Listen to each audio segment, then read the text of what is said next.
Bueno, buenas tardes a todos.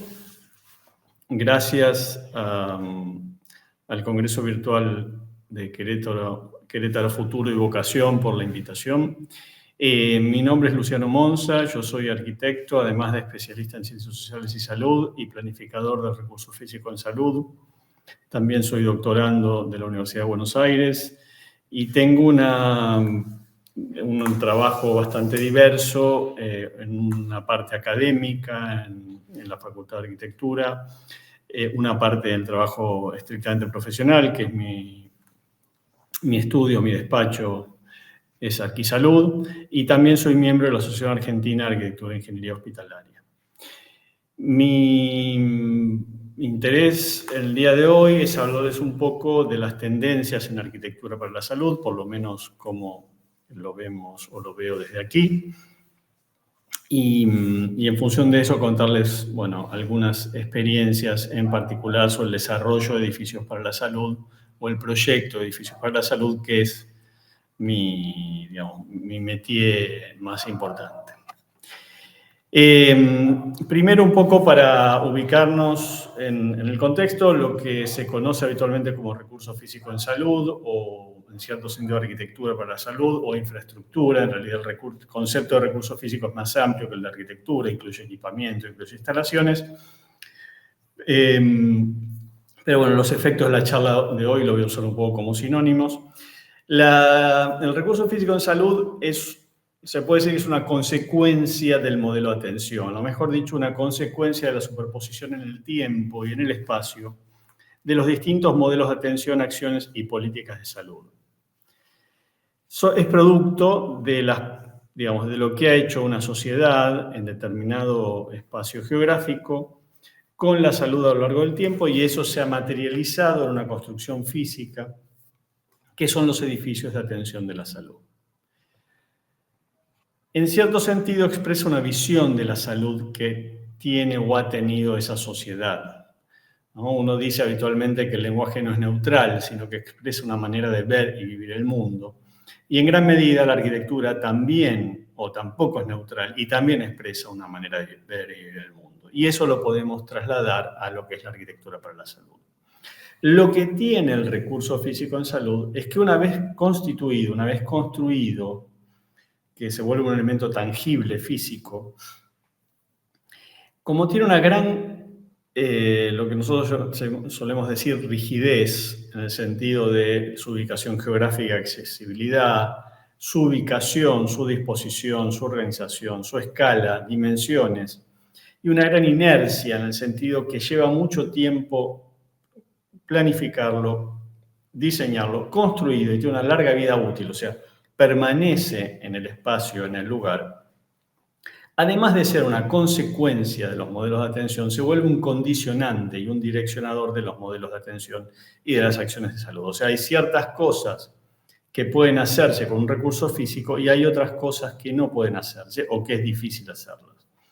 Por eso, ya que estamos en el contexto de un congreso relacionado con la planificación, es muy importante la planificación de la arquitectura, del recurso físico en salud, porque cuando uno planifica ese recurso, también está planificando las posibilidades de atención y las políticas de atención que va a tener el sistema de salud. Esta introducción viene un poco para ahora hablar de que se han ido produciendo en las últimas décadas, pero sobre todo las décadas de este siglo, unos cambios profundos en lo que son lo que nosotros llamamos tipologías edilicias, o sea, el tipo de edificio que tienen los sistemas de salud. Y esas modificaciones responden a, y uso acá la palabra tipología edilicia no en términos de la relación de la forma del edificio, sino del programa de necesidad, o sea, del uso que el edificio va a tener. Esas modificaciones responden a otros cambios que se han producido, por lo que explicaba un poco antes, en las políticas y en los perfiles de salud de la población. O sea, los edificios de atención de la salud son la respuesta física tangible para poder realizar determinadas políticas y acciones de salud. Si cambian la base de esas políticas y acciones de salud, o sea, si eso va cambiando, inexorablemente los edificios van a ir cambiando. Todo el siglo XX ha sido un siglo de grandes cambios para la humanidad. Se han producido los desarrollos y los cambios mayores, incluso superiores a todo lo anterior a la historia de la humanidad. Pero sobre todo hacia fines del siglo XX y los comienzos del siglo XXI, esos cambios se han acelerado.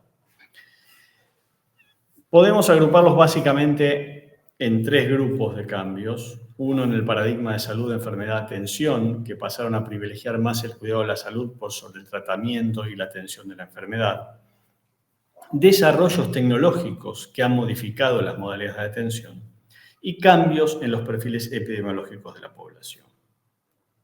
Estos cambios se han producido durante el siglo XX, pero han impactado sobre todo muy fuertemente en los edificios en las últimas 3 décadas, la última década del siglo XX y las primeras 2 de este siglo. Analizando un poco cada uno de estos 3 grupos de cambios, en el paradigma de salud, enfermedad, atención, en esto que se ha pasado de privilegiar más el cuidado de la salud que por sobre el tratamiento y la atención de la enfermedad, se basa principalmente en 2 cuestiones. Por un lado, todo lo que estuvo relacionado o está relacionado con la atención primaria de la salud, que es que los sistemas sanitarios han ido volcando políticas y recursos a los niveles de menor complejidad y más cercanos a la población, porque se empezó a ver que tenía mucho más impacto en la calidad de vida de la población hacer que esa población no enfermara o atenderlo en sus niveles de comienzo de la enfermedad, que dejar que la población o las personas enfermen, se agrave la enfermedad y tener que atenderlos cuando la enfermedad está avanzada. Por eso, a partir de la estrategia de atención primaria a la salud, que había empezado antes, pero se materializó conceptualmente en la conferencia de Alma-Ata de UNICEF y la OMS a fines de la década del 70, y se estableció la atención primaria a la salud como una política a la que adhirieron casi todos los gobiernos. Se empezó a focalizar mucho más todos los sistemas sanitarios en los niveles de menor complejidad y más cercanos a la población. Y el otro elemento asociado a que no es independiente, pero tiene un carácter más de tipo económico, es que, bueno, como ustedes sabrán, los costos en salud tienden a aumentar permanentemente, porque aumentan la oferta de servicios, porque aumenta la expectativa de la población, porque las enfermedades se controlan, pero hay que seguir atendiéndolas, digamos, por una serie de cuestiones. Los costos tienden a aumentar permanentemente. Y lo que se empezó a ver es que es más barato atender una patología antes que comience o apenas comienza, que atenderla es mucho más caro cuando la enfermedad está avanzada. Entonces, en ese contexto, se empezó, como parte de la política de contención de costos, a trabajar también sobre la atención de la salud, sobre el mantenimiento de la salud, antes que el tratamiento de la enfermedad. Bueno, esto es un poco lo que comenté recién, sobre ambos aspectos, ¿no? Sobre las experiencias de atención primaria a partir de la conferencia de Alma-Ata y la contención de costos a partir de trabajar sobre el mantenimiento de la salud más que sobre el tratamiento de la enfermedad. Eso no quiere decir que la enfermedad no se trate, pero que se intenta evitar que la gente enferme o que la gente agrave su dolencia. Otro elemento ha sido el desarrollo tecnológico, los desarrollos tecnológicos. Cuando hablamos de desarrollos tecnológicos, vamos a hablar de equipamiento médico, pero no es lo único el equipamiento. Y esto ha modificado en gran medida las modalidades de atención. Estos desarrollos tecnológicos acá están agrupados en 5 categorías o grupos, que son la farmacología, el equipamiento médico, las tecnologías de la información y la comunicación, las terapias genéticas y la inteligencia artificial. La farmacología ha permitido el tratamiento de forma ambulatoria de enfermedades que antes requerían internaciones, muchas veces prolongadas. Digamos, hay muchísimas internaciones que hoy no requieren, muchísimas enfermedades que hoy no requieren internación, que las personas pueden convivir con ellas con algún grado de medicamento, con algún tipo de medicación, pero seguir realizando su vida en forma cotidiana, en su hábitat cotidiano, sin internación.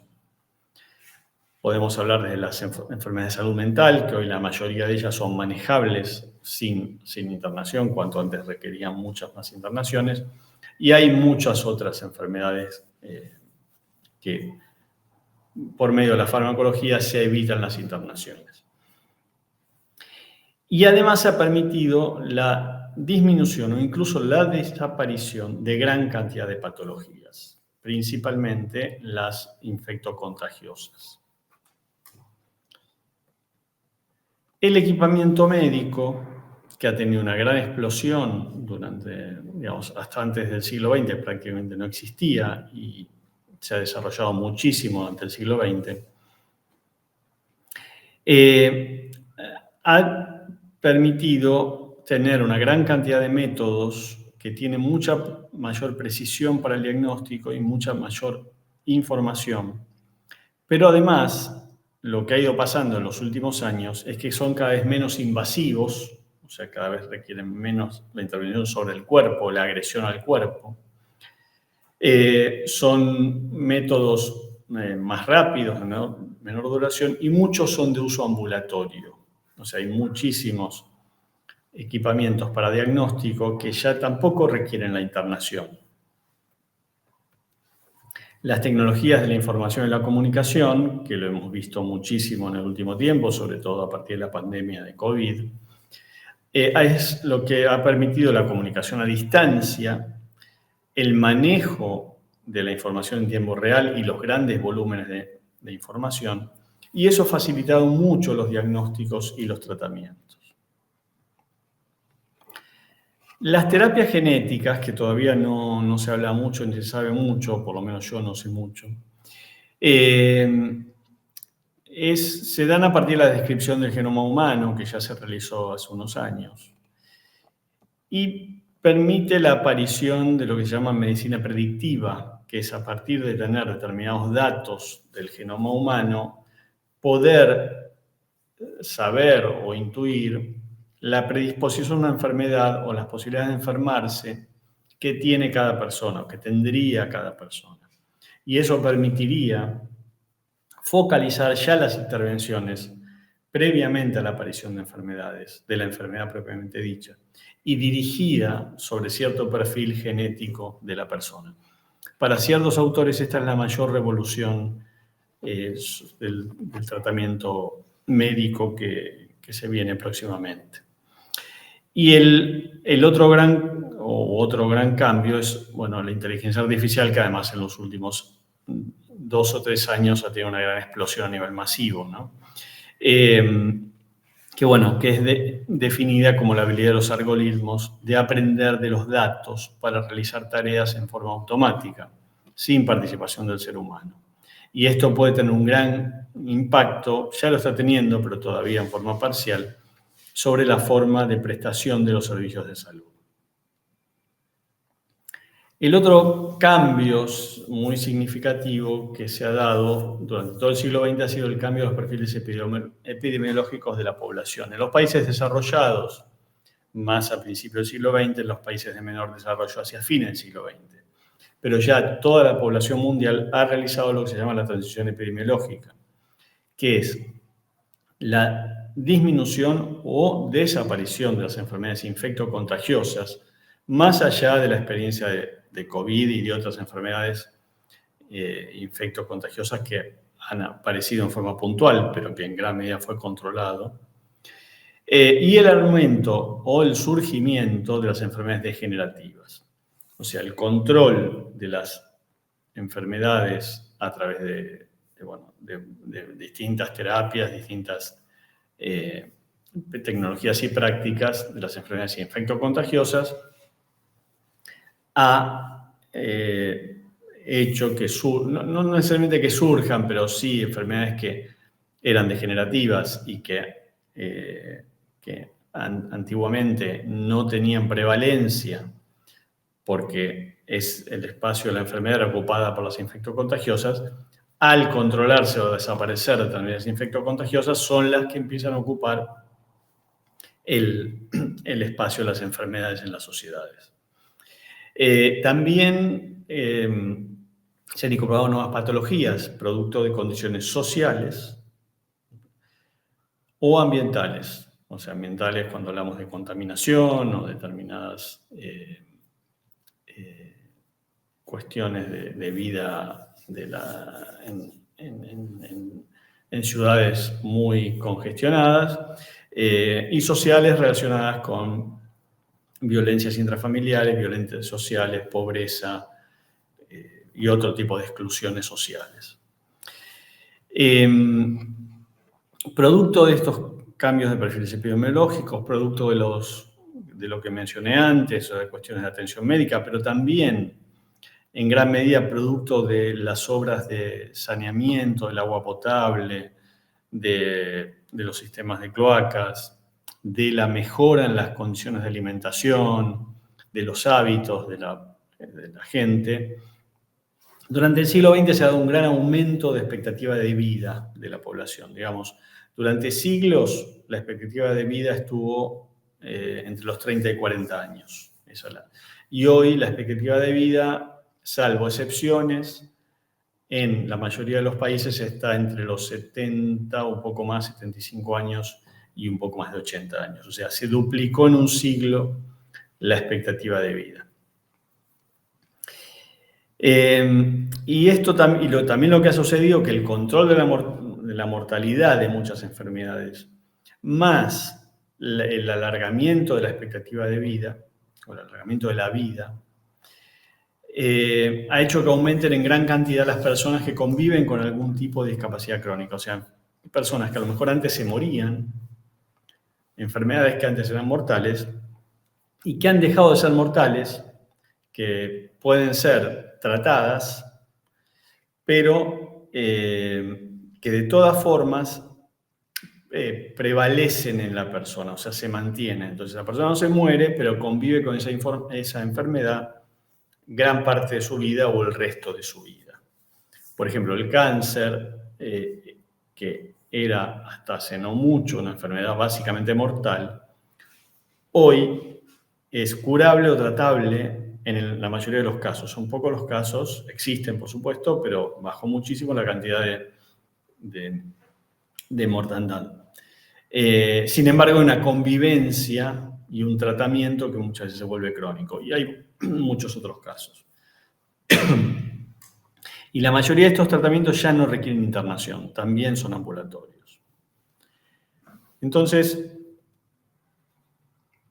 esto hace que la arquitectura hospitalaria, lo que nosotros durante mucho tiempo hablamos de arquitectura hospitalaria, ya no sea solo hospitalaria. Por eso yo trato de hablar de arquitectura para la salud, o si quieren, arquitectura de los edificios para la atención de la salud, si uno quiere usar un nombre más completo. El hospital, que durante siglos fue prácticamente el único efector de los sistemas de salud para la salud, ha dejado de ser el cuasi único. Sigue siendo el más complejo e importante y seguramente lo va a seguir siendo.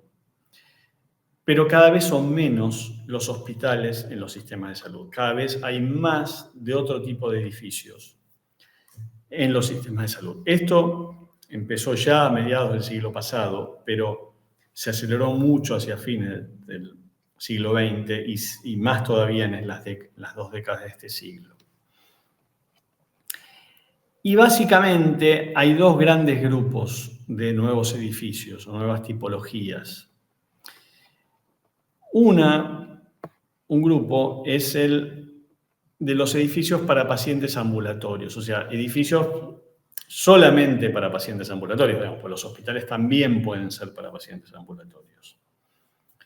Pero este tipo de edificios, que ya empezaron a mediados del siglo pasado, que empezaron como edificios de baja complejidad, de atención, del primer nivel de atención, digamos, de muy baja complejidad, de consultorios o un poco más, con todo lo que les fui mencionando antes, principalmente con el desarrollo tecnológico en este caso, se han ido complejizando, han ido tomando muchos más servicios posibles y se han complejizado, digamos, en el tipo de enfermedades o el tipo de patologías y en el tipo de tecnologías que usan los edificios.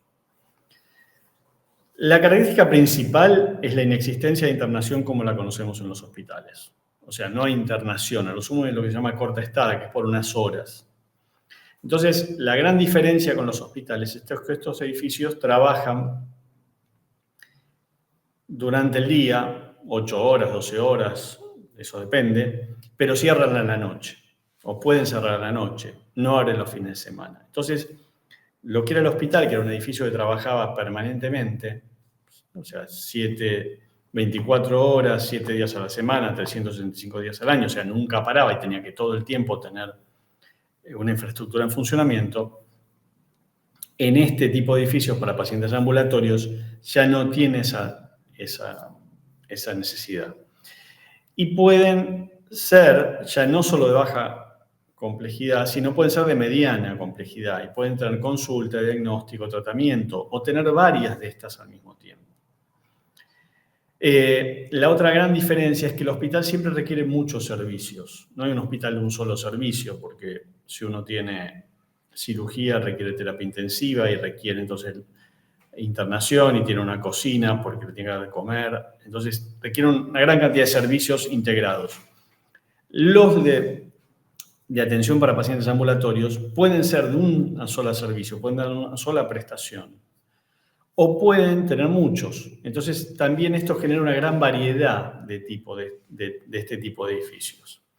Se trata de que sean de escala pequeña o mediana, para que estén más cerca del hábitat de la población y sea más fácil llegar a ellos, que no implique grandes movimientos, porque eso mejora las posibilidades de atender la población. Digamos, mejora las condiciones de vida también indirectamente, porque las personas, digamos, en salud, cuanto más difícil es el acceso, mayor es el nivel de enfermedad con que la persona llega al sistema de salud. En cambio, si el acceso al sistema es sencillo, la persona va rápidamente ante cualquier molestia. Deben tener capacidad de resolución para resolver el problema y no tener que derivar a los hospitales. Pero fíjense, y acá esto no es todo, pero fíjense la cantidad de cosas que pueden hacerse. Centros de salud, pues puede haber atención primaria, rehabilitación, odontológico, consulta externa, diagnóstico por imágenes, cirugía ambulatoria, endoscopía, fertilización asistida, laboratorios, procesamiento de sangre, y hay más, por ejemplo, lo que es medicina nuclear y tratamiento del cáncer. Voy a mostrar muy rápidamente algunos proyectos nuestros que estamos, digamos, de obras construidas, son en general en Buenos Aires, sobre este tema para que vean la variedad. Este es un centro para pacientes ambulatorios que tiene muchos servicios. Es un edificio de un poco más de 3.000 metros cuadrados, no es muy grande. A la derecha pueden ver una pequeña imagen desde la calle. Fíjense que ya donde está en la trama urbana, en una zona donde hay vivienda, tiene una imagen edilicia que no es necesariamente la imagen de un hospital. Pero fíjese además la cantidad de cosas que tiene. Tiene un subsuelo, tiene servicios generales, tiene otro subsuelo que tiene un servicio de imágenes, que tiene 2 resonadores, tomografía, sala de rayos. Bueno, por supuesto en la planta baja está la recepción y el vestuario. Después tiene cirugía ambulatoria con endoscopía, o sea, tiene 2 quirófanos. La persona se interna unas horas y después se va a la casa, no tiene que quedarse internada varios días. Un segundo piso tiene área de la mujer, o sea, servicios de diagnóstico, consulta externa, endoscopía, mamografía, densitometría, específico para la mujer. Tiene una rehabilitación física ambulatoria, o sea, un gimnasio y algunos boxes de atención, de fisioterapia. Tiene un área de cardiología, que son consultorios y locales para estudios. Y tiene, por ejemplo, fertilización asistida. Finalmente no se hizo fertilización asistida en este proyecto, pero se podía hacer. O sea, fíjense, la cantidad de servicios que son prácticamente independientes entre sí, que las personas entran y salen, usan algo y se van, que puede haber en un edificio de estos. Este es otro caso, que este ya no es un edificio hecho con muchos servicios, sino con uno solo. Es de cirugía ambulatoria cardíaca. Es un centro anexo o periférico de una institución dedicada al corazón. Pero resuelto, que eso pasa mucho, por lo menos nos pasa mucho a nosotros en la parte central de la ciudad, uno trabaja muchas veces en terrenos muy pequeños. Y este es un terreno que tiene menos de 10 metros de ancho, muy profundo, de más de 40 metros. Y un edificio tiene unos 6 niveles más o menos. Entonces, la parte más importante, después tiene consultorio y tiene laboratorio, pero la parte más importante, que es la de cirugía ambulatoria, que tiene 6 quirófanos, hubo que resolverla en 2 niveles. No era posible resolverla en un solo nivel, resolver un solo grupo quirúrgico en un solo nivel. Como además tiene, a ver si se ve el cursor, sí, acá se ve, además tiene estos boxes de preparación del paciente y de recuperación, porque es cirugía ambulatoria, o sea, el paciente ingresa desde la espera que está acá, se cambia, deja sus cosas e ingresa al box donde va a ser preparado, donde es llevado al quirófano y vuelve para recuperarse y después retirarse a su domicilio. Hubo que resolver esto en 2 niveles, para que en principio las camillas se movieran, por eso se repite la planta, digamos. Por eso no están los quirófanos en un nivel y los boxes en otro, porque hubiera implicado mover los pacientes que van a cirugía y que vuelven de cirugía entre 2 niveles. Entonces acá se mueve en un solo nivel y lo que se mueve entre los 2 niveles es el personal. Pero en principio se trata de evitar que se muevan los pacientes en la camilla. Entonces fíjense cómo en este caso hay que resolver en un pequeño un terreno, en un lote muy pequeño, un servicio que es complejo, pero que puede ser ambulatorio. Y este es otro caso, que este es un centro de diagnóstico básicamente para imágenes. A la derecha tienen una imagen exterior de la fachada, es una fachada en gran medida ciega, porque tiene grandes equipos de imágenes en esa fachada. También es un terreno de nuevo pequeño y vertical, porque es lo que había disponible en la ciudad para hacerlo. Pero entonces también, fíjense cómo, salvo el primer piso que tiene un pequeño gimnasio de rehabilitación, los otros pisos tienen imágenes y algunos equipos pesados. Por ejemplo, hay 2 resonadores, hay un tomógrafo, hay un equipo de rayos, y después hay pisos de ecografías y de distintos equipos de imágenes. Entonces, lo que me interesa mostrar con esto es cómo las condiciones urbanas de las ciudades, que son a veces muy compactas, mezclado con programas que son de alta complejidad médica, pero sobre todo tecnológica, tanto en lo edilicio como en los equipos, pueden ser resueltos en este tipo de terrenos que están muy cercanos a donde vive la gente. Uno no hace falta buscar un gran terreno fuera. El otro grupo de tipologías de edilicias o recientes, no novedosas, más recientes, que uno los puede asociar a los viejos hospitales de crónicos, pero son diferentes conceptualmente. Son los edificios con internación para lo que llamamos patologías específicas.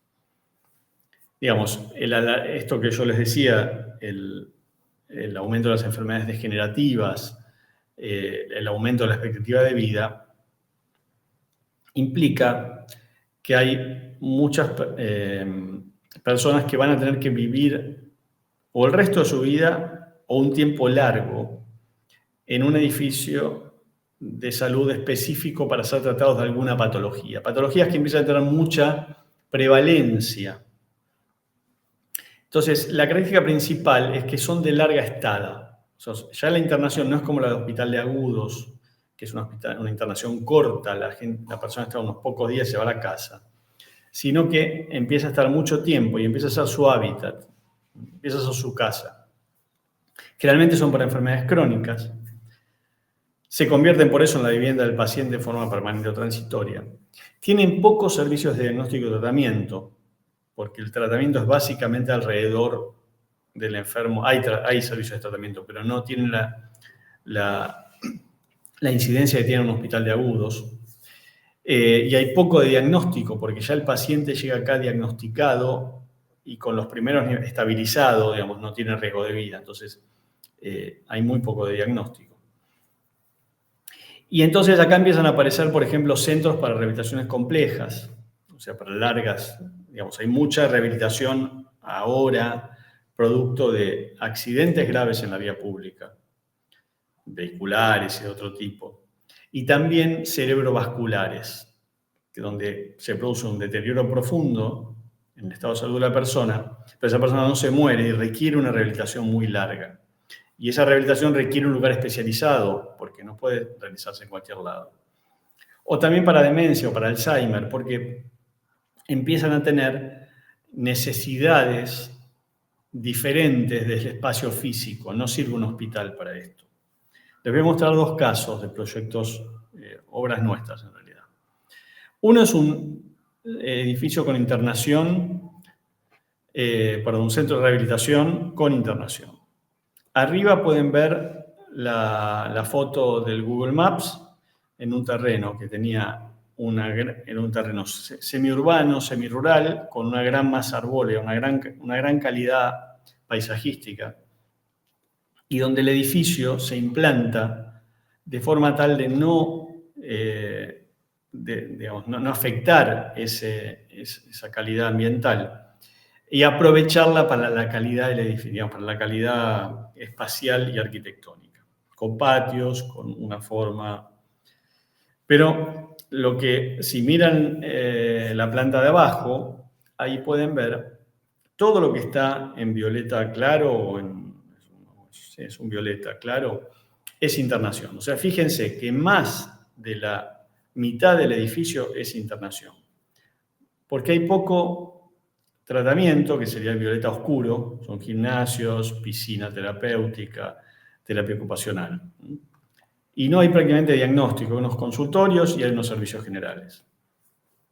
Y lo más importante conceptualmente en este tipo de edificios, además de la cantidad de internación, es que esa internación, que acá la pueden ver en la planta de la izquierda es una de estas unidades que están ahí en violeta, que se repiten, son 7, es que al convertirse en el lugar donde la persona va a vivir un tiempo largo, digamos, acá mínimo son 30 días y hay personas que pueden estar un año, empieza a tomar características o debería tener características más parecidas a una vivienda que a un hospital. El principal concepto es la existencia de espacios diurnos y espacios nocturnos, diferenciar lo que es dormir de lo que es la actividad diaria. Entonces, las habitaciones son en principio para dormir, salvo las personas que están impedidas de levantarse por cuestiones físicas. Pero si esa persona puede levantarse, aunque sea con ayuda, se intenta que durante el día no permanezca en la habitación, salvo algún rato que quiera dormir. Entonces, además de las habitaciones, que son estas, tiene espacios de estar, espacios para comer, espacios para terapia ocupacional, y tiene expansiones a un jardín terapéutico. Bueno, acá no se puede ver, pero el jardín terapéutico, nuestro acá, está acá arriba, todo esto es el jardín terapéutico.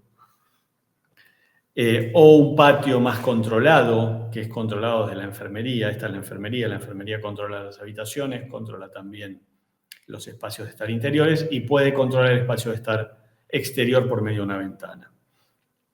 Entonces, esta persona durante momentos del día puede participar o ir a los lugares terapia o digamos, terapéuticos que están por fuera de la unidad de internación, pero gran parte del día la pasa en la unidad de internación. Entonces, esa unidad de internación tiene que tener características más parecidas a un hábitat que a una unidad de internación hospitalaria. A la derecha pueden ver una foto aérea de la obra. La obra está bastante avanzada, le falta un poco todavía, pero pueden ver cómo está implantada dentro de un entorno verde, respetando los árboles existentes, porque nosotros también entendemos que la arquitectura no cura, no es curativa, pero sí puede ser terapéutica. Una buena arquitectura puede ayudar a la cura, por eso se puede decir que es terapéutica, mejorando los espacios, mejorando el estado de ánimo de las personas que están ahí, y una mala arquitectura o malos espacios pueden empeorar las condiciones de salud de esa persona. Por eso hacemos mucho hincapié en la calidad del producto arquitectónico, la calidad espacial de ese producto arquitectónico, la calidad ambiental de ese producto. La foto de la derecha creo que es un buen ejemplo. El otro caso que me interesaba mostrarles es un centro de atención para la enfermedad de Alzheimer. Es el segundo que se hizo en Argentina, ya hace unos años. La prevalencia de Alzheimer es cada vez mayor. Se estima que una persona que mayor de 60 años es uno entre 20, pero ya mayores de 80 años es uno entre 3 que tiene Alzheimer. Y a medida que aumenta la expectativa de vida, aumenta también la incidencia de la enfermedad en la población. No quiere decir que todos los que tienen Alzheimer van a terminar internados. Se estima que la enfermedad se divide en 7 fases y de esas fases, las 3 o 4 primeras fases no requieren internación, las últimas sí. Pero el Alzheimer, además de, entre otras cosas, produce una pérdida de noción de espacio-tiempo. No solo del tiempo, no solo de la memoria, sino de la comprensión del espacio.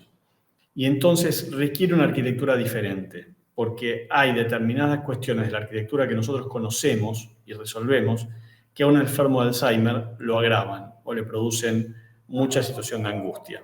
Este edificio es producto de una institución que tiene una institución geriátrica para personas de la tercera edad, pero que no podía manejar a los enfermos de Alzheimer en esa institución por las características edilicias.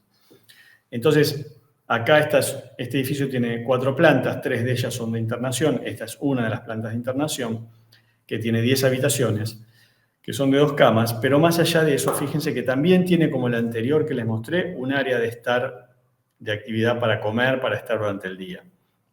Pero incorpora otros elementos por la enfermedad de Alzheimer. Una es la posibilidad de un recorrido acá, de una pista o un espacio para deambular, porque uno de los problemas de la enfermedad es que hay una gran cantidad de pacientes que requieren caminar todo el tiempo. Entonces, el espacio este está pensado además con la posibilidad de deambular. Pero además el control, la enfermería, la cocina, el office de alimentación, son espacios cerrados y acá hay mucho control que es a través de tecnología, de cámaras, sensores y demás, para no invadir tanto la vida de los pacientes, para que no se sientan en una institución de salud, sino que se sientan más cercanos a una vivienda. Por eso hay una resolución arquitectónica que es distinta, que es diferente. No hacen falta dobles circulaciones porque no hay prácticamente urgencias, no hay prácticamente tratamientos o diagnósticos. Y, un poco para ir terminando, también les muestro la imagen de este edificio. La de la izquierda es de la calle. La de la derecha es la imagen del fondo. Fíjense, es un edificio de planta baja y 3 niveles altos, ubicado en una zona residencial. Fíjense la imagen de la izquierda. Tiene la altura que tienen todos los edificios de esta cuadra. Es una zona no de casa, sino de edificios de vivienda multifamiliar, pero de baja escala. Entonces, fíjense, incluso la imagen del edificio se acerca más a un edificio de viviendas que a una institución de salud, porque también se busca que el familiar, no solo que la persona internada, sino el familiar que tuvo que dejar su familiar, valga la redundancia, en este lugar, no sienta cada vez que va a verlo que lo va a ver a un hospital. Bueno, con estos dos ejemplos yo quería mostrar un poco este otro tipo de edificios que cada vez van a tener mayor importancia, que requieren una solución desde el punto de vista de la salud, de lo sanitario, porque requieren toda esa mirada, pero requieren incluir otro tipo de estrategias proyectuales que no son las habituales de lo que era la arquitectura hospitalaria. Por eso hablamos de arquitectura para la salud y por eso nos parece importante hablar de estas cosas, porque cada vez es mayor la prevalencia que van a tener este tipo de edificios en los sistemas de salud y entiendo, y creo que en parte es lo que se están preguntando en este congreso, que en gran medida el recurso físico en salud, la arquitectura en salud, o la nueva que se haga, debe apuntar a este tipo de edificios, tanto los de internación para patologías específicas como los de atención ambulatoria, y no solamente a seguir haciendo hospitales. Más allá que los hospitales son necesarios, pasan a ocupar solamente un sector de lo que son los sistemas de salud. Bueno, muchas gracias por la atención. Acá dejo, por si les interesa, mi contacto de mail y también las distintas redes del sitio de internet y las distintas redes donde se ve un poco lo que hacemos. Bueno, muchísimas gracias.